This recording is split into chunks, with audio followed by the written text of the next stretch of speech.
Hello! Isang magandang hapon mga kasari-sarites ko dyan. Kumusta po kayo? Ang tindahan ninyo, kumusta? Sana po ang lahat ay maganda ang kanilang benta sa buong maghapon na ito. Siyempre, nagpapasalamat din ako sa mga new subscriber ko. Maraming salamat sa pagtitiwala kay Ate Tintin na makapag-share ako sa inyo ng aking personal na experience ukol sa pagtitindahan, at salamat din sa mga datihang subscriber na patuloy na sumusuporta kay Ate Tintin. Maraming salamat sa pagtangkilik ninyo sa akin, at sa mga bago pa lang na hindi pa nakasubscribe, please pindutin mo na yung subscribe button. Huwag ka nang mahiya kay Ate Tintin. Ako nga hindi nahiya. Mga kasari. Kaya muli, maraming salamat sa pagsuporta ninyo. So ngayon, may isa tayong subscriber, new subscriber natin andyan sa taas, si Cap Channel. Sabi niya, Titin, baka pwede raw na ilibot ko muna kayo sa aking maliit na tindahan. Sa totoo lang, nagawan ko na to ng vlog, pero dahil request ito ng ating new subscriber, syempre, sino ba naman si Ate Tintin kundi pagbibigyan ko kayo. Pauna ko lang, lagi ko sinasabi ng aking tindahan ay maliit lang talaga, hindi ko siya sinabing malaki ang tindahan ko. Ang sabi ko, maliit lang ang tindahan ko, maliit lang din na kapital ako nagumpisa, at kung ano yan nakikita nyo, yan na yan siya.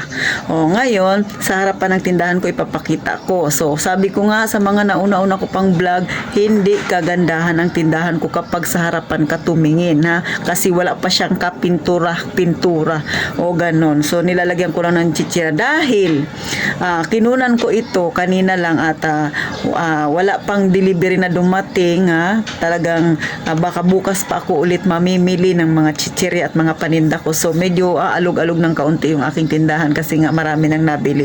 So hindi kasi ako namili ngayong araw na ito kasi may napuntahan ako kaninang magang-maga pa na medyo binisihan ko.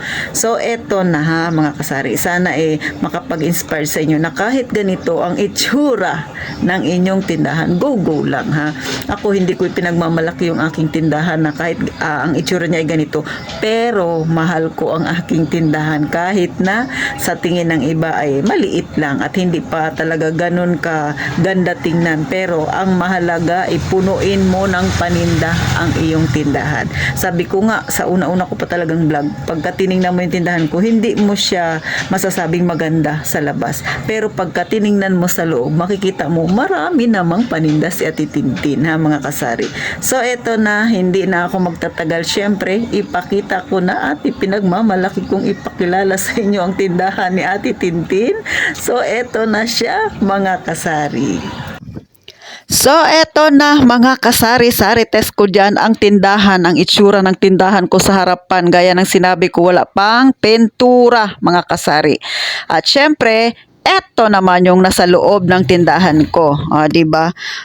Yung pinakataas niyan, panay tissue, tapos pads, tapos diaper. So yan ang pinakamataas niya na naka-display sa lagayan, di ba? Magkakasama yung dilata na gatas, tapos mga noodles na may sabaw at saka kanton. So ganyan magsalansan si Ate Tintin. Yung pinakababa niyan, uling yan ang nakalagay diyan, kaya lang hindi na ako nakapag-repack dahil umuulan-ulan na, nag-uumpisa na dito sa amin mga kasari. So mahirap mag-repack kapag naulan-ulan. So eto naman sa likod, kapag nagbablog ako, yan yung nakikita ninyo. So pasensya na kayo, medyo may bungi-bungi na yung mga dilata ko dyan kasi nga nabili na siya mga kasari. So yung pinakataas naman ito, mga bihon, miswa, macaroni noodles, ganyan. Tsaka syempre yung sauce ng spaghetti, ayan, yung nakapak-pak na yan. So ayan, mas maganda talagang tingnan sa tindahan yung merong mga sabit-sabit na yan na mga sachet mga kasari. So 'di ba, kahit maliit ang punan mo, pagka ganyan ka mag-arrange, mukha na siyang puno at marami. So ayan ang makikita mo naman sa bandang kaliwa ko, panay sabon. 'Di ba? Ang pinakataas niyan, mga school supply ang nilagay ko mga kasari. Tapos ayun, may mga asiton tayo, mga kung ano-anong nilalagay, pinapanghaplas sa katawan, o di ba? Ang pinakababa niyan ay galon, yung tinitinda ko na tubig. Tapos sumunod shampoo at saka pag conditioner, ayan, mga sabon sa katawan, 'di ba? Yung mga sachet na maliliit. Yung pinakataas naman na nakasabit na 'yan, pub conditioner din ng mga single. Next na nakasabit isang hilera, mga conditioner naman mga kasari. Tapos yung pinakadulo ay toothpaste at saka syempre yung Joy. Sunod na nakahilera sa taas, syempre yung mga kape natin na twin pack kasama yung gatas na twin pack, sa pinakadulo ay single na kape. O, di ba? Ganyan magsalansan si Titintin. Next sa harapan ko, sa pinakataas din, gatas, tapos yung ating juice na magkakasama, at syempre pa yung Energen at saka Milo. Ganyan lang po kasimple. At ayan ang pinakaharapan ng aking tindahan, mga kasari. O ganyan siya. Pero pag sa labas ka, hindi talaga maganda ang tindahan ko. Hayaan nyo na mga kasari, ganyan ang itsura, di ba? Fade na yung ibang pintura niya. Sa pinakailalim naman, diyan ko nilalagay yung mga ripak-ripak ko na mantika, asin, tapos asukal. So ayan, kailangan ko nang mamili ng aking soft drinks na malalaki, yung 1.5 at saka litro, dahil wala nang laman ang tindahan. So, anong masasabi ninyo sa maliit kong tindahan, mga kasari? O, di ba? Sa bagay, ako lang naman talaga mag-isa dito. So, kung nakikita ninyo yung pintuan na yan na po ay ang aking pinakakwarto. So, nandyan na rin yung sa harapan ko ang aking kusina. So, itong tindahan ko ay karugtong na rin ng aking maliit na bahay. O, ako lang mag-isa dito. Kaya, sa mga inventory na ginagawa ko, minsan tinatamad na ako, hindi ako nag-inventory. Kasi nga, wala namang dudukot ng aking tindahan dahil ako lang mag-isa.